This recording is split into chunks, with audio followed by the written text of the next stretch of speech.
Gracias.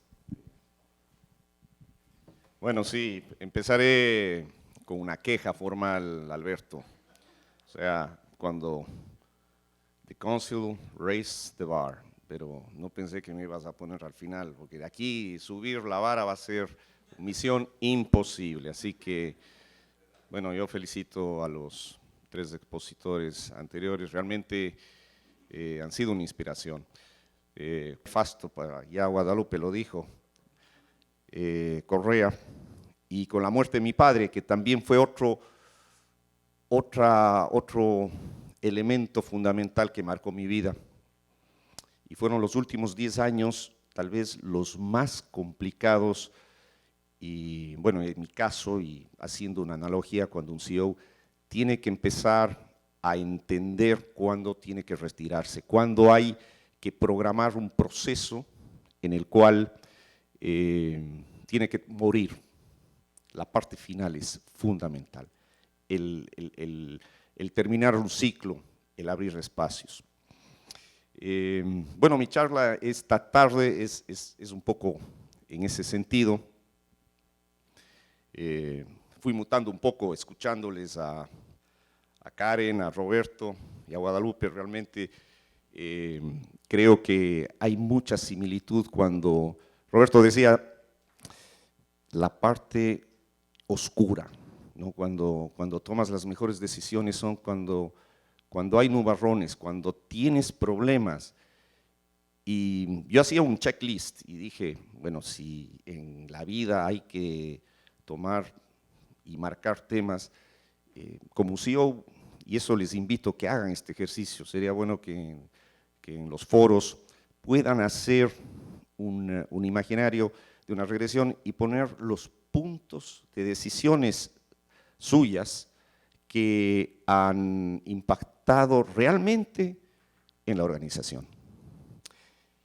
Y no solamente positivamente, sino las que tomaron e impactaron de alguna manera negativa. Y yo le añadí otro, que es aquellas que no se tomaron y debían tomarse. Esas son las más dolorosas, esas están. Y los CEOs no hablan de eso. Uno generalmente va y te habla de lo que hiciste, de lo bueno o lo que cometiste del error, pero poco se habla de lo que no se hizo, de aquella decisión que luego en el interior tuyo sabías que debías tomar y no la tomaste. Esta es una reflexión que quiero compartir esta tarde con ustedes, porque bueno, aquí escribí en este librito, mientras leía esa lectura, que te voy a regalar el libro, Guadalupe, porque tú hiciste eso, ¿no? Regresaste. Lo mejor de ir es volver. Y aquí toqué 15 puntos. Me demoré un poco, pero fue muy rico el poner temas y evidentemente en estos 3 momentos de mi vida, yo los llamo el primero, que fue un momento de realmente el nacimiento y la consolidación de un emprendimiento.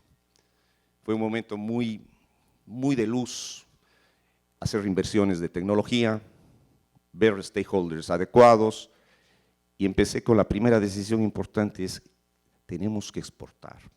Tiene que ser un producto que hoy no sabíamos lo que iba a pasar después de 38 años, pero en ese mismísimo momento fue esa decisión lo que hoy a Greimann le mantiene con posibilidades de crecer, 38 años después.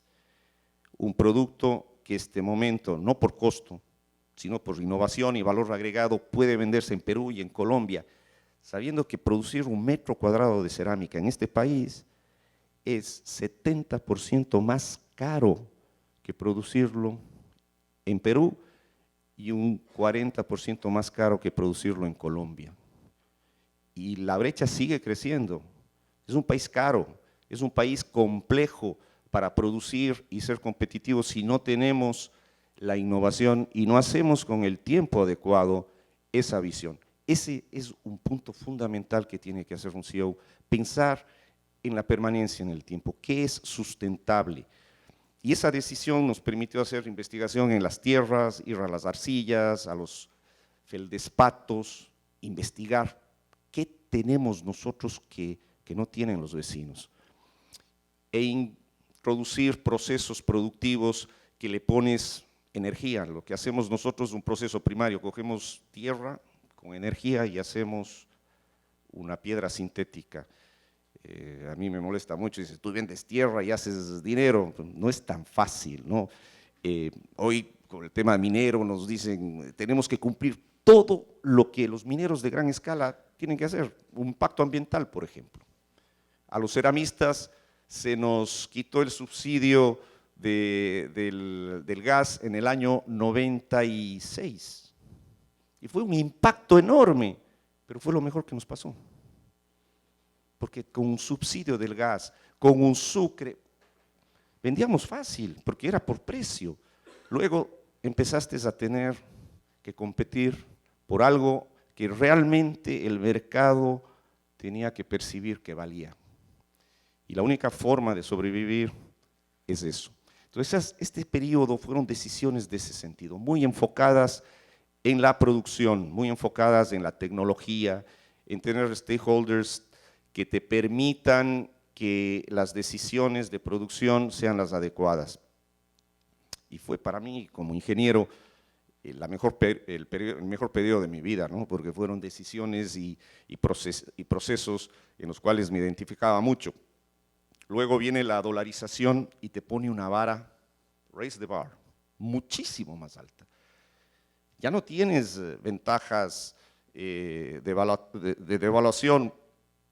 Ya empieza a subir el costo de la mano de obra, empiezas a tener leyes, el SRI empieza a hacer las cosas de una mejor forma, me acuerdo el SADEMEN empieza a generar procesos de recaudación mucho más serios y las empresas empiezan, muchas, a quedarse y otras tienen que adaptarse. Esos 8 años fueron un periodo de adaptación y de visión hacia el mercado. Teníamos que entender antropológicamente mucho mejor qué estaba pasando con nuestros clientes y empezamos a invertir en la marca, en el intangible y empezamos a ponerle a Greimann muy cerca de lo que decía Karen, ¿no? A un tema de sentimientos, expresa tus sueños. Ese era nuestro logan y sigue siendo nuestro logan. No vendíamos ya un producto de construcción, sino una sensación, un ambiente. Y empezamos a involucrar en unas campañas cosas que eran no directamente relacionadas al producto, sino a las sensaciones que podían generar. Y esto le llevó a otra dimensión a la marca y a las posibilidades de hacer negocio. Esos 8 años fueron muy intensos, donde se empezó a sofisticar nuestro departamento de mercadeo y empezamos a desarrollar un mejor entendimiento entre los dos cores. Producción, que tenía un músculo enorme, y ventas, que la verdad nos compraban, pero ahora entendimos que teníamos que vender. Y empezó a desarrollarse estos dos músculos de una mejor forma, mucho más coherente. Y llegó el periodo más difícil para la industria. Y yo creo que en esto en general, la industria primaria y la industria que no depende de la coyuntura, sino de inversiones largas, ha vivido los 10 años más difíciles de su existencia. Es un gran reto porque te obliga a sofisticar el tema de costos y márgenes. Ya no tienes presupuesto para hacer investigación y desarrollo de una manera tan grande como lo tenías. Tienes que distribuir, y esto es la parte perversa cuando un gobierno no entiende que la producción no puede ser exitosa si no tiene incentivos para investigar, para tener la posibilidad de encontrar las ventajas de factor reales que tiene un país y una industria. Y esto es un gran país, tenemos materias primas enormes. El tema minero es patético lo que está sucediendo, es el lomo fino de los minerales de Latinoamérica. En este país, por alguna razón, nunca se sacó ni oro ni plata, todo se fue hacia el Perú, Chile, y aquí están las reservas de minerales más grandes y con más facilidad de explotación de toda la región. Y no se quiere tocar eso. No se entiende que la producción no es el enemigo del ser humano, especialmente los que hacemos producción primaria, y empezó toda esta campaña de desprestigio para aquel que hacía un proceso de producción y generaba algún tipo de impacto. Evidentemente esto nos llevó a trabajar mucho en la área, siempre estas, y nuevamente los CEOs, porque están ahí todos los puntos que luego si pasamos a la sesión de preguntas podemos especificarlos, pero esas son las decisiones en este periodo más importantes. Tuvimos que acercarnos mucho al tema de las comunidades, cómo trabajamos y demostramos que realmente no somos lo que la narrativa gubernamental dice que somos. Y ese es otro gran salto que tiene que hacer la industria, generar una narrativa adecuada y poner la verdad a tu consumidor, a las comunidades donde tienes las minas, donde estás desarrollando impactos. Y eso, estos 10 años fueron muy importantes en generar share value como trato justo, todos estos elementos que hoy son fundamentales que las organizaciones los pongan como estrategia. Estas son decisiones del CEO, porque son decisiones que van en contra de una tradición y de una cultura, especialmente una empresa familiar que está acostumbrada a hacer las cosas como está acostumbrada, tiene que irrumpir en estos nuevos momentos.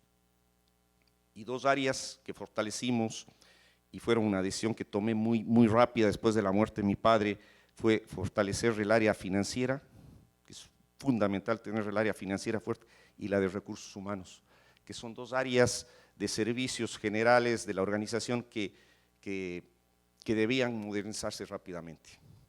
Luego fuimos a TI y bueno, entramos con el ERP, con tu competencia, GD Edwards, Oracle, que la implementación fue un desastre, una de las decisiones más difíciles por el implementador fue un desastre, y generalmente ese es el dolor que tenemos las empresas, la implementación, que es un cambio adaptativo, cultural, hay que entender procesos, procedimientos, es un tema doloroso.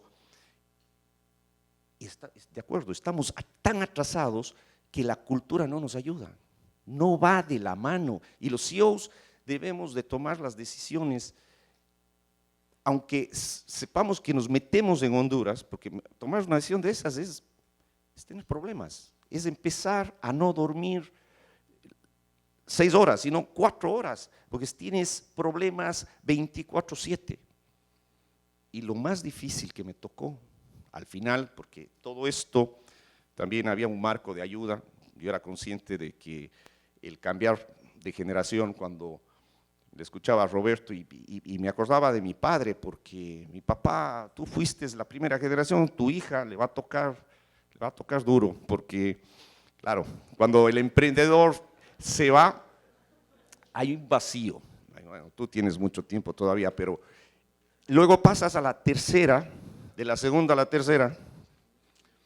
Esto crea unos estrés importantes y la obligatoriedad de crear espacios de entendimiento.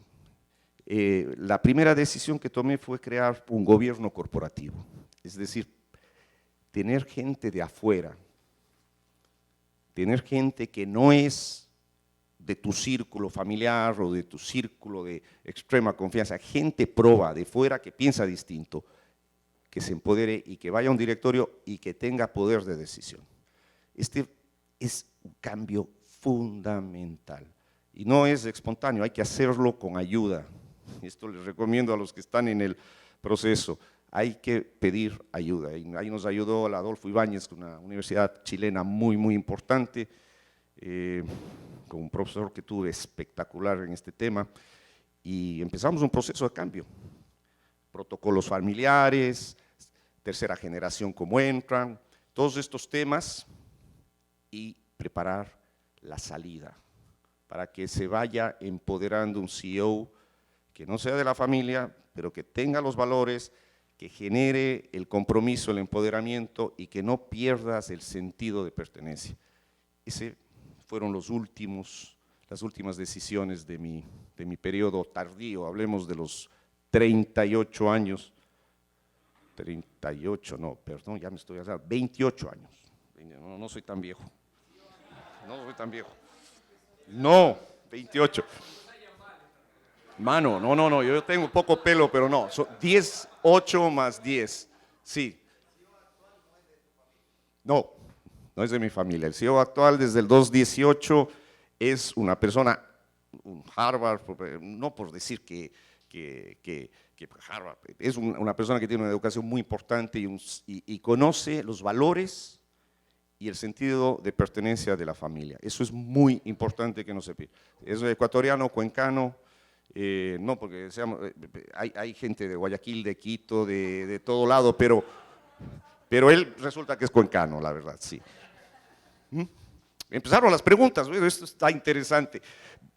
Al final, tal vez quería, para abrir el foro, la decisión más difícil, y quería compartir con ustedes, es aquella que les decía que no se toma o se toma tardíamente, y es aquella que involucra a seres humanos.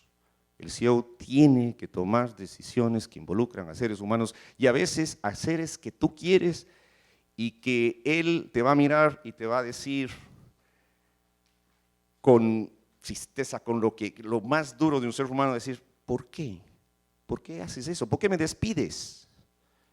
Esa es la decisión más difícil, pero si un CEO no la toma o nunca la ha tomado, no puede ser CEO. Revísense porque eso es lo que nos toca hacer lastimosamente a los que quieren ser CEOs. No es un cargo placentero, de mucho reto, pero el que no toma decisiones no puede ser CEO. Por eso mi definición de CEO, antes eran gerentes generales, es aquel que se atreve a tomar decisiones a pesar de que le toque al ser querido, a la persona que amas, que quieres, pero sabes que tienes que hacerlo, que la empresa está siempre primero, especialmente si hay 2.000 familias que viven de este negocio y tienes una claridad de que la perdurabilidad del tiempo es fundamental. Y en este sentido, bueno, no me quiero alargar porque ya me pusieron la campanita y agradecerles y no sé, compartir. Yo sé que la historia personal, hay cosas que son difíciles de hablar, pero estoy aquí para compartir mi experiencia, mi vida, y muchas gracias a Alberto, muchas gracias a todos.